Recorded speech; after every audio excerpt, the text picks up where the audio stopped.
Estudo do Evangelho de Jesus, Carta de Paulo aos Colossenses, capítulo 2 de Colossenses.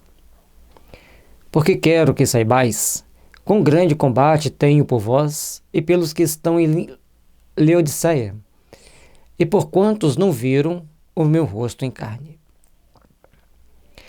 E por que Paulo está em combate por eles? Porque o tempo todo está em oração, e certamente quando ele fazia oração por essas pessoas, os espíritos que as assediavam vinham atrás dele. E ele tinha que permanecer cada vez mais em combate, cada vez mais firme em oração para ajudar essas pessoas a se elevarem, a se aperfeiçoarem. Para que os seus corações sejam consolados e estejam unidos em caridade e enriquecidos da plenitude da inteligência, para conhecimento do mistério de Deus Cristo, em quem estão escondidos todos os tesouros da sabedoria e da ciência. A partir do momento que você vai se unir e consolar pela caridade, você vai adquirir um enriquecimento e plenitude de inteligência diferente dos outros. Você vai estar mais aperfeiçoado, vai estar melhor sintonizado com as forças do bem, vai estar procurando construir um mundo com mais sabedoria, com mais prudência e com uma ciência que vai ajudar o mundo, mas também vai te preservar espiritualmente. Por isso é tão importante elevarmos o sentimento ao Pai, fazermos as nossas orações e procurarmos com isso estarmos melhores, nos fortalecer mais e deixarmos-nos mais fortalecidos e mais conscientes das nossas responsabilidades, mais conscientes dos nossos ideais superiores. E digo isto para que ninguém vos engane com palavras persuasivas. Não nos deixeis enganar com palavras persuasivas, mas atitudes más, atitudes insanas, insensatas e perigosas. Elevemo-nos ao Pai e elevemo-nos aos sentimentos de amor, de paz e de caridade. Então, vamos procurar purificar os nossos sentimentos, elevando-nos ao Pai, elevando-nos aos ideais superiores de amor e de caridade, para que sejamos melhores, para que estejamos no plano espiritual em melhores condições, protegendo-nos das palavras persuasivas, mas ao mesmo tempo enganosas e perigosas. Porque todo bom cristão, todo aquele que procura estudar bem o Evangelho, cria melhor sintonia, defende-se das artimanhas das trevas, das artimanhas do mal. Porque ainda que esteja ausente quanto ao corpo, contudo em espírito estou convosco, regozijando-me e vendo a vossa ordem e a firmeza da vossa fé em Cristo.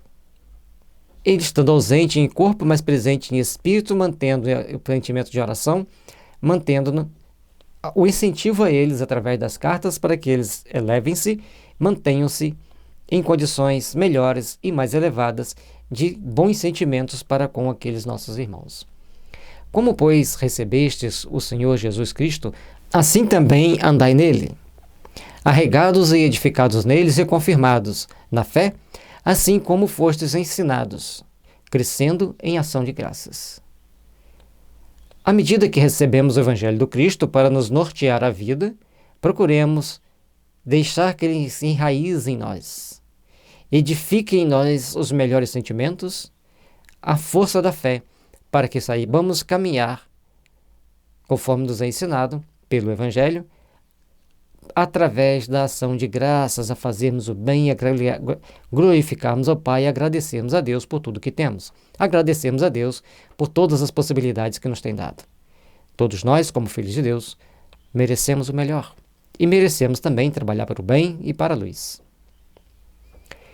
Tende cuidado para que ninguém vos faça presa sua, por meio de filosofias e vãs sutilezas, segundo a tradição dos homens, segundo os rudimentos do mundo e não segundo Cristo. E aí são as mazelas que as pessoas criam para dominar, para tentar segurar o outro desta ou daquela forma, esquecendo que todos nós somos filhos de Deus, filhos da luz, e precisamos aprender a caminhar elevando-nos ao Senhor, elevando nossos sentimentos, elevando nossos ideais de amor, construindo os bons sentimentos, os bons ideais, trabalhando, pois, para nos fazermos melhores, para edificar as forças do bem em nós. Assim, tendo cuidado para que as filosofias vãs não nos prendam, as filosofias vãs não nos deixem desviar do caminho, porque o principal caminho é o do amor, é o ensinado por Jesus Cristo, que é através da caridade que se chega ao Pai, mas purificando as nossas ações e os nossos sentimentos. Perdoando sempre, tal qual Jesus, apesar de todas as atrocidades, perdoou seus algozes. Porque nele habita corporalmente toda a plenitude da divindade. E estáis perfeitos nele, que é a cabeça de todo principado e potestade. A partir do momento que entendemos que Jesus está gerenciando tudo, como dissemos antes, respeitando o processo kármico de cada um, mas colocando todos onde tem que estar para passar pelas experiências necessárias para a tomada de consciência. Tudo o que nos acontece é para tomarmos consciência do mal que existe ainda nos corações humanos. À medida que vamos tomando essa consciência, vamos nos afastando do mal e vamos edificando as forças do bem para construirmos o melhor e as ações fortalecedoras desse melhor, desse bem, com as nossas atitudes de cada dia, glorificando ao Pai, glorificando ao Senhor. No qual também estáis circuncidados com a circuncisão não feita por mão no despojo do corpo da carne, a circuncisão de Cristo. Essa circuncisão de Cristo é quando você, tomando consciência dos seus atos, das suas responsabilidades, você vai agir segundo os princípios, segundo os preceitos estabelecidos pelo Cristo. Você não vai procurar seguir determinados padrões, determinados ensinamentos que te levem para um caminho pernicioso, para um caminho equivocado. Você vai chegar, vai agir na construção e na edificação das forças do bem em sua vida. Todos nós precisamos aprender a construir e a trabalhar um ideal superior. E esse ideal superior vai ser sempre voltado para nosso fortalecimento, para o nosso engrandecimento. Sepultados com ele no batismo, nele também ressuscitastes pela fé no poder de Deus, que o ressuscitou dos mortos. A partir do momento que eles eram batizados com o Evangelho, tanto o batismo na água, conforme João Batista fazia, como o batismo que Jesus fazia, alimentando-nos com a luz do seu Evangelho, com a luz dos seus ensinamentos.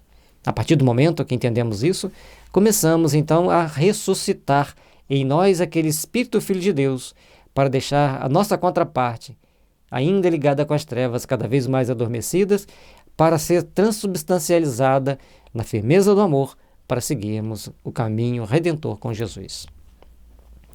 E quando vós estáveis mortos nos pecados e na incircuncisão da vossa carne, vos vivificou juntamente com ele, perdoando-vos todas as ofensas, havendo riscado a cédula que era contra nós nas suas ordenanças, a qual, de alguma maneira, nos era contrária, e a tirou do meio de nós, cravando-a na cruz.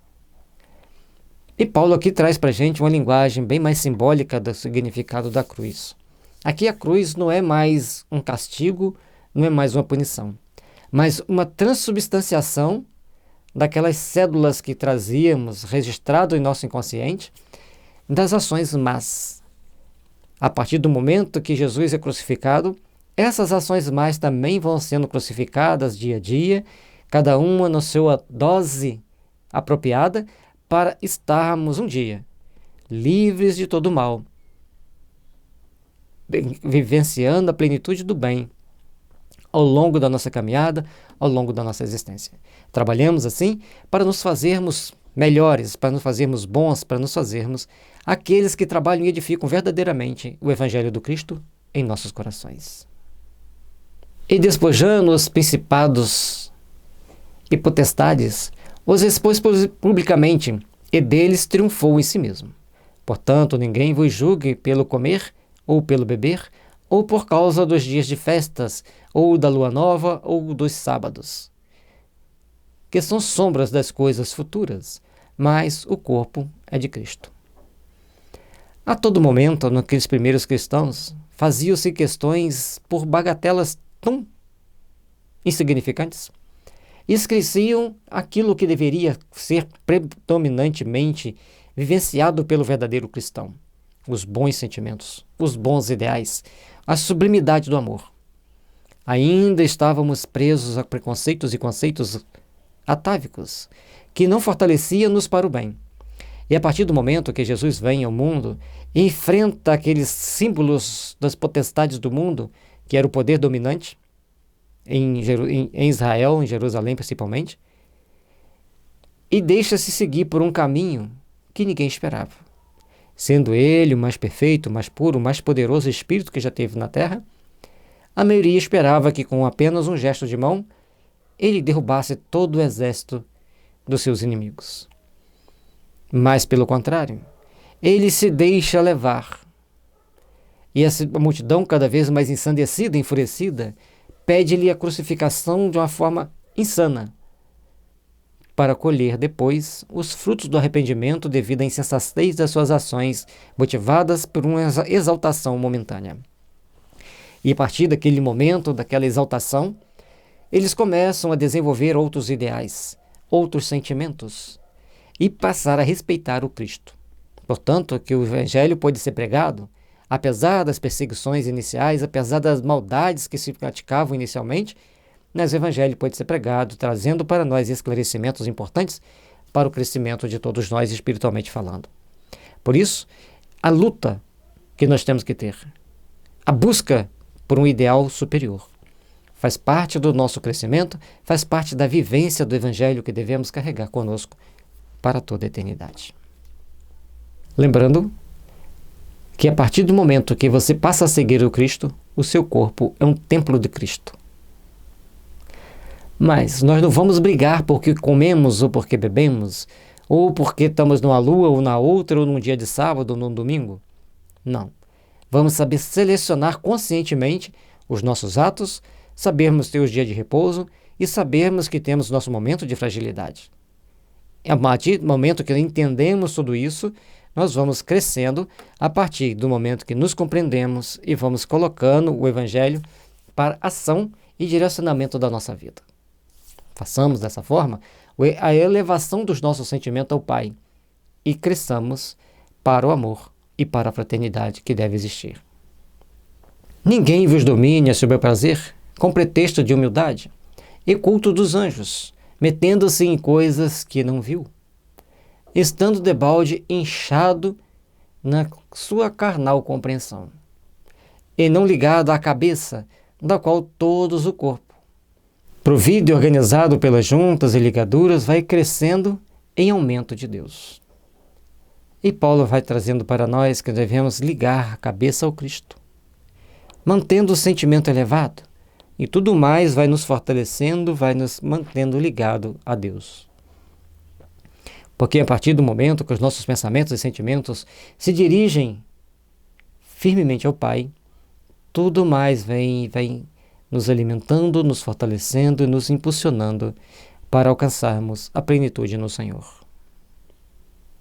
Se, pois, estáis mortos com Cristo, portanto, os rudimentos do mundo, por que vos carregam ainda de ordenanças como se vivesses no mundo? Tais como, não toques, não proves, não manuseis. As ordenanças do mundo, aquelas pessoas que ainda acham que podem dominar os outros, mantendo-os sob seu jugo, criam condições, criam subterfúgios para manter as pessoas ligadas a eles ou a elas por um processo de auto-hipnose, por um processo de tentar dominar pelo medo, pela superstição e por determinados conceitos muito mais terrenos do que divinos. Temos que saber agir de acordo com o nosso entendimento, de acordo com a nossa consciência, mas sempre condizente com o Evangelho.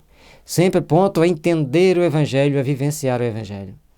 O que não podemos tocar, o que não podemos comer, o que não podemos manusear, nós saberemos discernir conscientemente, sem que alguém nos manipule, sem que alguém venha intrometer-se em nossa vida. Nós vamos saber, então, seguir quando estamos sintonizados com as forças do bem, seguir os preceitos que vai nos conduzir e vai nos levar a estarmos melhor. E aí vem, devo comer ou não comer carne? Siga as suas condições. Faça o seu trabalho íntimo. Faça a sua reformulação de conceitos. Procure estudar e pesquisar a respeito. E saiba se você dá conta de caminhar para a luz, tal qual se faz necessário caminhar para a luz.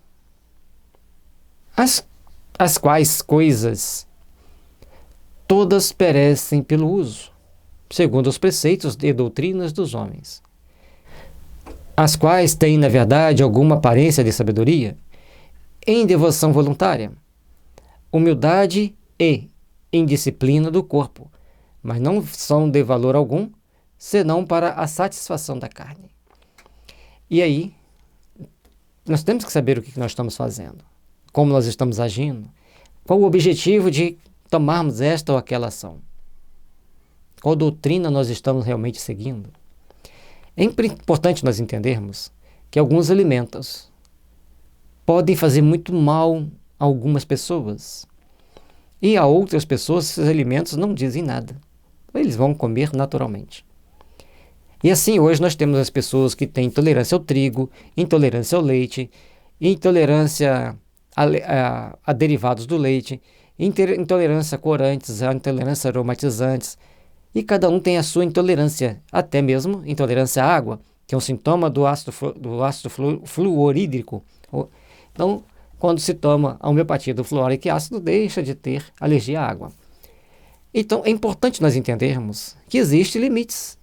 Existem adoecimentos que são para nós um limite para que a gente vivencie o nosso caminhar dentro de determinados princípios que a justiça divina traz para nós. Então, precisamos assim entender e compreender como devemos caminhar e devemos procurar aperfeiçoar nossos ideais, nossos sentimentos e nos elevar para o Pai e nos elevar para o crescimento espiritual que todos nós devemos ter perante a vida, perante a nossa existência. Vamos procurar trabalhar, vamos procurar nos melhorar, vamos procurar entendermos-nos e fazer com que nós tomemos as ações mais condizentes com o nosso processo de evolução espiritual. Com relação ao que devemos comer, o que devemos beber, sim, devemos observar. Mas não fazer disso uma questão de vigilância social, mas uma questão de educação íntima, que cada um deve procurar fazer. Eu, por exemplo, não como carne há quase 20 anos. Aliás, há mais de 20 anos. E só me fez bem. Para outros pode não fazer tão bem. E então cada um segundo a sua predisposição, segundo as suas possibilidades. Da mesma forma, tem outros alimentos que não posso comer porque me fazem mal. E outros que algumas pessoas não podem comer, eu como, não me faz mal. Assim como tem pessoas que não podem comer feijão porque dá desidrose na mão ou no pé. Então para de comer feijão, deixa de ter desidrose. Se comer feijão vai ter desidrose. Desidrose, a mão incha, racha, fere, dói, certo? Então nós temos que saber fazer essas seleções naturalmente. Não que alguém nos imponha, você tem que viver assim. Você tem que viver procurando se espiritualizar. Agora, se algum alimento te prejudica a saúde, você se afasta dele. Naturalmente, conscientemente, para que você possa crescer e se melhorar naturalmente. Que as bênçãos de Jesus possam estar nos fortalecendo, nos iluminando e nos impulsionando para um caminho de luz e de iluminação interior. Deixe seu like, inscreva-se no nosso canal se você ainda não for inscrito, compartilhe com seus amigos, ajude-nos a divulgar o nosso trabalho, a colaborar com a obra do Cristo nos corações humanos.